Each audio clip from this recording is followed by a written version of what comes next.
de requalification et de règlement définitive du 11 décembre 2017 dit ceci. Que le dit article n'a-t-il pas expressément créé une corrélation entre la responsabilité de commandement des chefs militaires et autres supérieurs hiérarchiques et les infractions prévues et punies par les articles 192, 197 du Code pénal, qu'il y a lieu dès lors de souligner.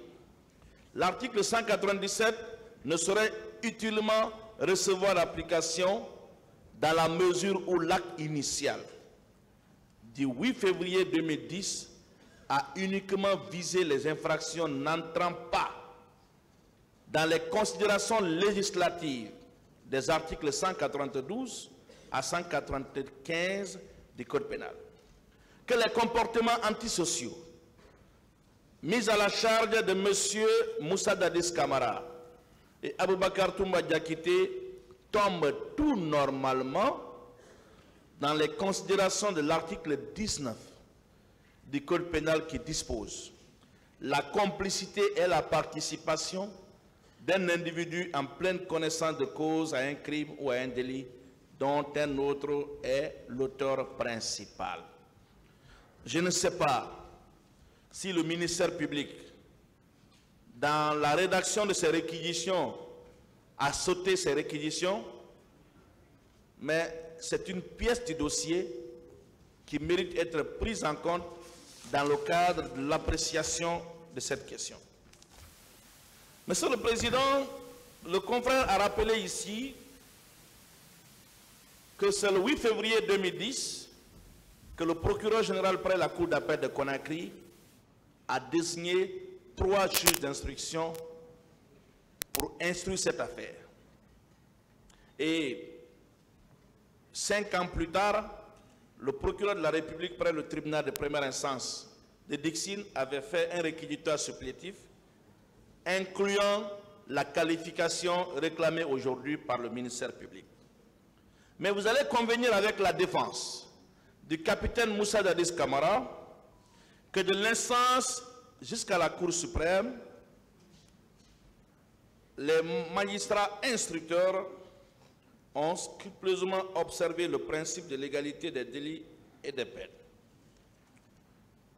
Monsieur le Président, nous allons tout à l'heure vous rappeler certains passages des décisions qui ont été rendues pour dire que nous sommes collés au dossier et ce que nous disons n'est pas une invention. Le président Moussa Dadis Camara et ses co-accusés ont déjà été définitivement jugés des chefs de qualification revendiqués par le ministère public. Et pour accorder de l'intérêt à la question de la requalification, à ce stade de la procédure, il conviendra pour le tribunal de répondre à 3 autres questions inspirées par la posture du parquet. La première question, Monsieur le Président, in abstracto, on va se demander, tout est-il permis à n'importe quel stade de la procédure lorsqu'il s'agit de certains accusés? Évidemment que la réponse à cette question naturellement négative conduit au rejet de la demande de requalification. Est-ce que c'est parce qu'il s'agit du capitaine Moussa Dadis Camara qu'on veut à tout prix plonger dans cette affaire, même si on n'a rien contre lui, qu'on doit réinventer le droit? On doit complètement piétiner les cours de droit que nous avons reçus à l'université? Est-ce que c'est à cause du capitaine Moussa Dadis Camara que la Guinée va créer son propre droit pénal qui fonctionne au mépris des règles universelles autant pour moi qui s'appliquent en la matière? Le tribunal répondra à cette question, nous espérons, de la manière la plus objective. La deuxième question, in concreto, certains accusés ont-ils moins de droits que d'autres? Bien sûr que la réponse négative, fondée sur le principe essentiel de l'égalité et au surplus du procès équitable, détermine le rejet de la demande en application des dispositions de l'article préliminaire du Code de procédure pénale. La troisième et dernière question, Monsieur le Président, que vous allez pencher dans le secret de votre délibération, l'ampleur des faits jugés permet-elle la déconstruction des principes de droit suivant les profils des accusés? La réponse à cette question également, nous l'espérons, est négative. En conséquence, les affaires déjà jugées, y compris par la Cour suprême, ne sauraient être débattues à nouveau par devant votre juridiction. En tout état de cause, Monsieur le Président, honorables assesseurs, il est en l'état trop prétentieux, scandaleux, de demander à une juridiction d'instance, le tribunal criminel, de contredire la plus haute instance judiciaire du pays face à une question de droit définitivement réglée. C'est comme si, dans ce dossier, le ministère public est en train de renverser la pyramide.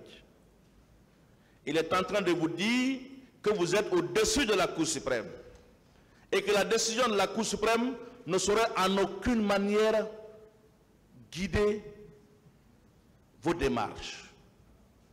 C'est incongru, c'est incohérent. Si nous nous inscrivons dans cette dynamique, nous ne serions pas là pour juger ces accusés se trouvant dans ce box. Parce que c'est cet arrêt qui a définitivement clos le volet instruction en prélude à votre saisine. On ne peut pas aujourd'hui venir par devant vous, piétiner une partie de cet arrêt et s'en prévaloir d'une autre partie. Ce n'est pas possible. Cette démarche ne peut en aucune manière prospérer. Monsieur le Président, honorables assesseurs, sur le dernier point, puisque le premier point, mon confrère a conclu en sollicitant, bien entendu, l'irrecevabilité de ces réquisitions pour ce sujet. Le second point est tiré du rejet des dites réquisitions en application du principe de l'égalité des délits et des crimes. Et ça, nous le précisons, c'est de manière subsidiaire. C'est si par extraordinaire, dans le secret de votre délibération, dans l'appréciation souveraine, saine et objective de cette affaire, vous estimez que ces réquisitions ne sauraient être déclarées irrecevables, nous vous prions, Monsieur le Président, de les rejeter au fond parce que mal fondées en application des dispositions que nous allons citer tout à l'heure. Le principe de la légalité des délits et des peines, aussi appelé principe de l'égalité criminelle, je n'ai pas besoin de vous l'enseigner, Monsieur le Président, vous le maîtrisez, que quiconque ici dans cette salle est un principe fondamental en droit pénal. C'est même un droit fondamental, puisqu'il est inscrit dans tous les instruments juridiques internationaux des droits de l'homme. Toutes les constitutions que la Guinée a connues, de l'indépendance jusqu'à nos jours, ont, n'est-ce pas, marqué le principe de l'égalité des délits et des peines. Ce principe, Monsieur le Président, est consacré dans notre droit positif à l'article 5 du Code pénal guinéen qui fait l'objet de la loi L/2016/059 du 26 octobre 2016. Ce principe dispose comme suit. Nul ne peut être puni pour un crime ou pour un délit dont les éléments ne sont pas définis par la loi. La Guinée, quoiqu'ayant ratifié le statut de Rome bien avant les événements du 28 septembre 2009, n'avait pas encore internalisé les crimes relevant de la compétence de la Cour pénale internationale. Ce n'est que 7 ans plus tard que ces incriminations ont été internalisées, intégrées dans le code pénal guinéen. De l'autre côté, certains vont se dire, à partir du moment où la Guinée a signé, ratifié, approuvé, publié au journal officiel le statut de Rome, le juge guinéen pouvait directement appliquer le statut de Rome.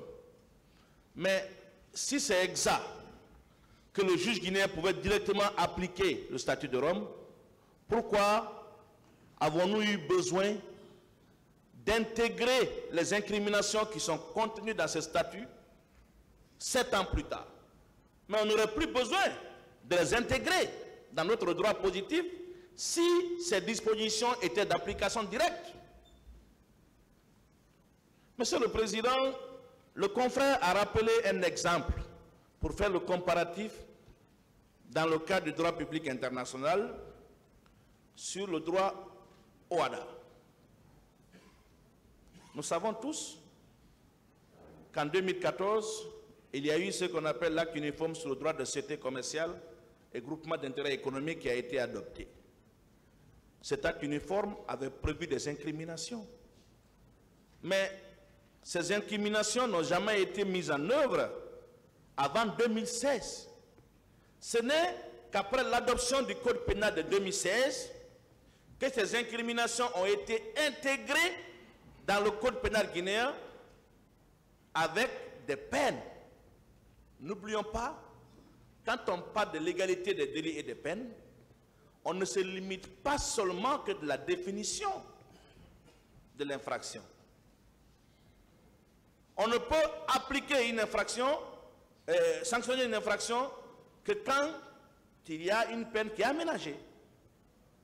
La définition de l'infraction ne suffit pas pour parler de l'égalité des délits et des peines. Il faut que la définition soit suivie d'une sanction aménagée. Ce qui n'est pas le cas en l'espèce. C'est pourquoi le juge guinéen en a décidé ainsi. Avant de revenir, Monsieur le Président, sur des termes employés par la deuxième chambre de contrôle de l'instruction de la Cour d'appel et la Cour suprême, quand les deux juridictions ont raisonné dans le sens de la confirmation de l'ordonnance rendue par le cours de l'instruction, vous permettrez, Monsieur le Président, de revenir sur les articles 6 et 7 du Code pénal. Que dispose l'article 6 du Code pénal? Sont seuls punissables les faits constituent d'une infraction à la date à laquelle ils ont été commis. Ça, c'est le texte qui sert de base pour le parquet de solliciter la requalification qui parle ainsi. Sont seuls punissables les faits constituent d'une infraction à la date à laquelle ils ont été commis. Ne peuvent être prononcées que les peines légalement applicables à la date de la décision.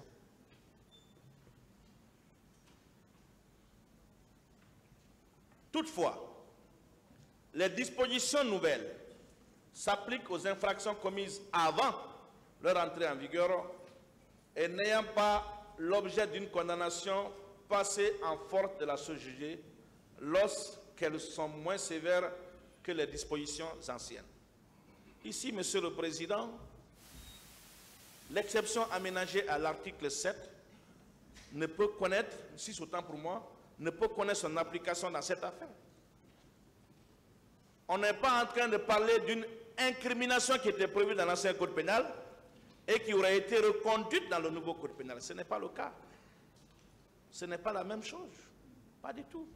Et mieux, dans cette affaire, il y a chose jugée, ce que mentionne l'article 6 du code pénal. Enfin, l'article 7 du même code précise ceci. Sont applicables immédiatement immédiatement à la répression des infractions commises avant leur entrée en vigueur. Vous allez voir si les faits poursuivis entrent dans ce cadre. Les lois de compétences et d'organisation judiciaire, tant qu'un jugement au fond n'est pas rendu en première instance, il ne s'agit pas du cas, ce n'est pas le cas. Les lois fixant les modalités et les formes de la poursuite, ce n'est pas le cas. Les lois relatives au régime d'exécution et d'application des peines, ce n'est pas le cas. Toutefois, lorsque les lois relatives au régime d'exécution et d'application des peines comportent des mesures plus sévères, elles ne sont applicables qu'aux condamnations prononcées pour les faits commis postérieurement à leur entrée en vigueur. Ce n'est pas aussi le cas. Que veut le parquet? Que cherche le parquet? Quel enseignement que ce parquet veut donner à ces jeunes étudiants qui viennent s'inspirer de ce qui se passe dans ce prétoire? Qu'est-ce que le parquet veut donner comme exemple dans l'histoire du droit pénal? Monsieur le Président, la requalification sollicitée par le parquet porte sur les incriminations qui n'étaient pas punies, en tout cas dans notre droit positif à l'époque des faits. Et Monsieur le Président, je vais vous rappeler, vous verrez à la page 12 de l'arrêt numéro 23 du 18 mai 2018 de la deuxième chambre de contrôle de l'instruction. Ce n'est pas Maître Pépé Antoine Lama qui parle. Ce n'est pas la défense du capitaine Moussa Dadis qui parle. Ce n'est pas le capitaine Moussa Dadis qui parle. C'est le dossier qui vous parle. C'est l'arrêt de la cour d'appel qui vous parle. Cet arrêt dit ceci. La requalification des faits par le juge pénal est une conséquence du principe de l'égalité tel qu'il est notamment défini aux articles 3 à 8 du Code pénal, en vertu desquels un comportement ne peut être puni que s'il entre dans le champ d'application d'une incrimination avec la conséquence qu'il faut que les faits poursuivis correspondent à l'élément légal. Ça, c'est un élément du dossier. Nous sommes dans le dossier. Nous n'inventons pas. Nous ne falsifions pas. Nous ne modifions pas non plus les déclarations. Nous sommes dans le dossier. Et ce que j'ai dit est vérifiable.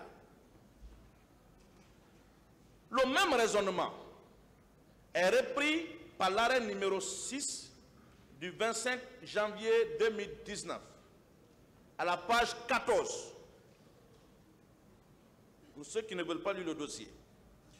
Considérant que les crimes commis au stade ont été sous l'empire de la loi L 98/036 et 037 du 31 décembre 1998, toutes portant code pénal et code de procédure pénale, mais considérant que les demandeurs, quant à eux, reprochent à l'arrêt attaqué la violation de la loi L/2016/059 du 26 octobre 2016 portant code pénal en ses articles 194 et 195, qu'au moment des faits, la dite loi n'existait pas dans la législation guinéenne.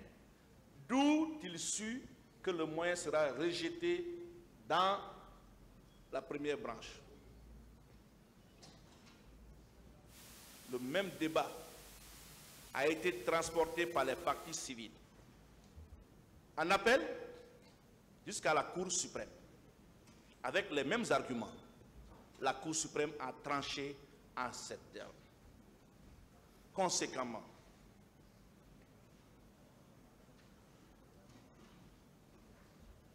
il s'agit là des décisions rendues, Monsieur le Président, honorable assesseur, par les juridictions, y compris celles chargées d'assurer l'unité jurisprudentielle dans l'interprétation de la loi. Nous avons tous fait ici 4 ans à 5 ans, voire plus, dans une faculté de droit. Il a toujours été enseigné, et ce n'est inconnu de personne, que la Cour suprême est la plus haute instance judiciaire du pays et qu'elle a pour mission, entre autres, d'assurer l'unicité de l'interprétation de la loi, dans l'enseignement de la jurisprudence, dans les facultés, et même au prétoire, on s'est toujours fondé ou apaisanti en bonne partie sur les arrêts de la Cour de cassation française. Et je pense que ce bel exemple doit également guider le comportement du parquet. Monsieur le Président, honorables assesseurs, la pertinence ou l'impertinence en l'état de cette procédure de la question de la requalification dépend de la position du tribunal sur la question de savoir si les arrêts de la Cour d'appel et au surplus de la Cour suprême ont vocation à produire les effets juridiques auxquels même ce tribunal ne doit se soumettre. Si le tribunal considère que ces arrêts rendus par la Cour d'appel et la Cour suprême ne lui sont pas opposables sur des questions qu'elles ont déjà tranchées, alors que la question de requalification pourra probablement encore être considérée comme digne d'intérêt en l'État, seulement, Monsieur le Président, honorables assesseurs, dans cette hypothèse, encore faudra-t-il au tribunal de trouver les fondements juridiques d'une telle posture, ce qui est loin d'être le cas. Mais si inversement, le tribunal considère à raison, puisque cela est conforme au droit, qu'il a pour mission de dire que les arrêts de la Cour suprême produisent les effets que les tribunaux ne sauraient ignorer dans leurs activités judiciaires, la question de la requalification, déjà réglée, quoique étrangement soulevée par le ministère public, deviendra sans objet à cette étape de la procédure, au vu des différents arrêts que nous venons de citer. Par ailleurs, Monsieur le Président, le principe de la légalité des délits et des peines est aussi reconnu à l'article 12 de la Charte de la transition. Quelques mois après le 5 septembre 2021, on a entendu un officier supérieur de la gendarmerie dire « Quand on veut, on applique la loi. Quand on veut, on ne l'applique pas. Nous sommes dans une période d'exception. » Est-ce que cette phrase qui a inspiré le parquet en disant qu'étant donné que nous sommes en transition, c'est quand le parquet veut, il va appliquer la loi, c'est quand il ne veut pas, il décide autrement. Ce n'est pas un tribunal de transition qui est là. Ce n'est pas un tribunal qui s'inspire des règles du désordre. C'est un tribunal qui marche sous la loi. Monsieur le Président, l'article 12 de la Charte de la transition est très clair. Nul ne peut être arrêté, inculpé, ni détenu que dans les cas prévus par la loi promulguée antérieurement à la commission de l'infraction qu'elle réprime. Les arrestations et les détentions arbitraires sont interdites par la loi.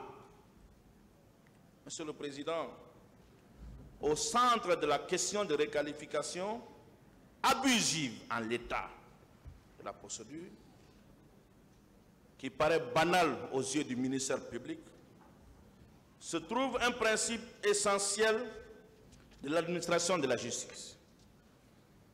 C'est la question de la sécurité juridique. La question de la sécurité juridique. Le parquet est en train de vous tendre un piège. Si vous succombez à ce piège, je vous assure, la Cour de justice de la CEDEAO n'hésitera pas à rappeler à la légalité. la Cour de justice de la CEDEAO. Monsieur le Président, honorables assesseurs, cette question de sécurité juridique est d'une importance telle qu'elle est consacrée à l'article 6 de la Charte africaine des droits de l'homme et des peuples,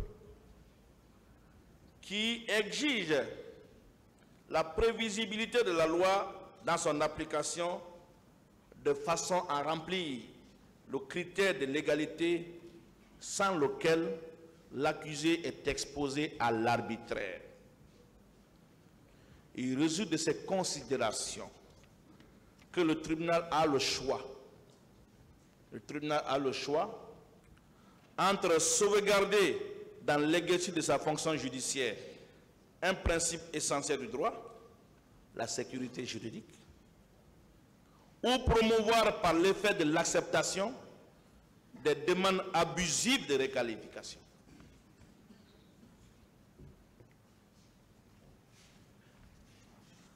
L'arbitraire.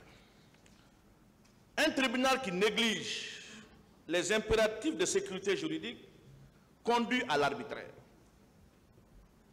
Or, alors que la sécurité juridique est une des finalités essentielles que tout tribunal ne saurait ignorer, nul tribunal ne revendiquerait la promotion de l'arbitraire comme finalité légitime.